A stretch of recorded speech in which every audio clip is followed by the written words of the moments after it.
Itu yang saya lakukan sekarang ini Pak adalah yaitu takbir ihram, al-fatihah, kemudian berminta dalam bahasa Indonesia Pak. Kemudian baru surat-surat lainnya untuk bersyukur.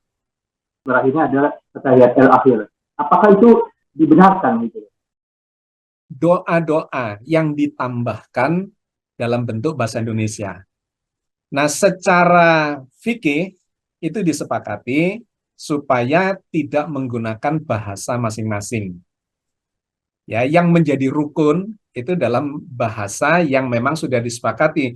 Bukan kemudian Allahu Akbar diganti Allah Maha Besar. Nah, nggak boleh.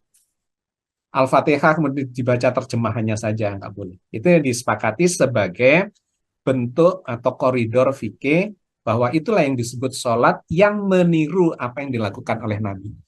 Tetapi dalam bentuk doa-doa itu ada dua pendapat. Yang pertama, sebaiknya doa itu tetap dilakukan dalam bahasa Arab. Tetapi yang lain lagi mengatakan, loh, doa itu kan kebutuhan yang kita harus memiliki penghayatan atas apa yang kita ucapkan. Kalau kemudian kita tidak paham, yaitu namanya bukan berdoa, tetapi sekedar mengucapkan doa, tapi tidak berdoa. Nah, maka dalam pendapat yang kedua ini, kalau kemudian untuk menghindari konsekuensi fikihnya, maka diucapkan saja dalam hati. Dalam bahasa Indonesia, dalam bahasa Jawa, dalam bahasa Madura, dalam bahasa apapun, diucapkan saja. Toh kita sudah terbiasa membaca buku dalam hati, ya, berbicara dalam hati. Nggak ada masalah dengan itu. Tapi esensinya dapat. Dan kita bisa nangis-nangis, ya Allah. Atau berbisik-bisik. Kalau saya termasuk di kelompok yang kedua.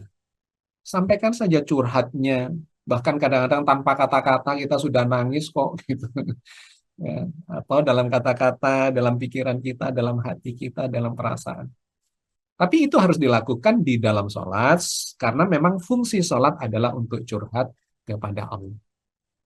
Gitu ya Pak Dodi, saya kira nggak ada masalah dengan esensinya itu, cuman kita menghindari masalah fikihnya supaya kemudian ya nanti memunculkan konflik lah.